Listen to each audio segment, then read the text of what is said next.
Tell us about the estate that you make wine for. It's one of the pioneers of winemaking in Israel. Yeah. So Tzora Vineyards is a small winery. We produce about 7,000 cases a year.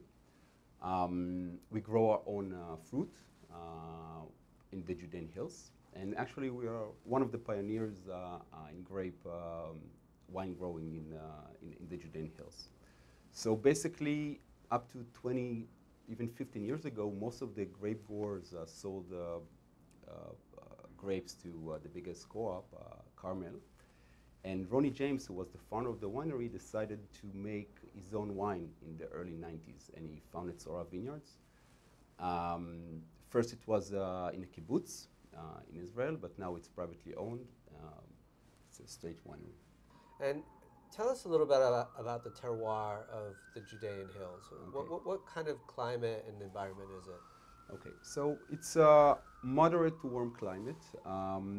In Israel, you're trying to get on the highest elevation you can in order to moderate the hot climate. So Judean Hills, our vineyard, is situated in Shoresh, which is in Judean Hills, in between, very close to Jerusalem actually, on high elevation, about 700 meters above sea level. It's quite high, and it's windy.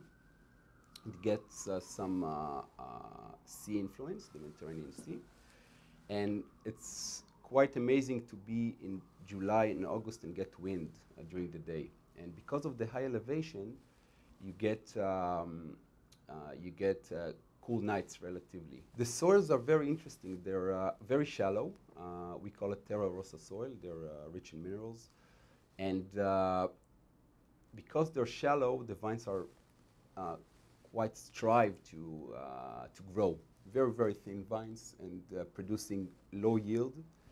And it's a very new region, only about less than, between 15 and 20 years ago were the first vineyards planted. So we're just starting to find our best plots and understanding how to grow them.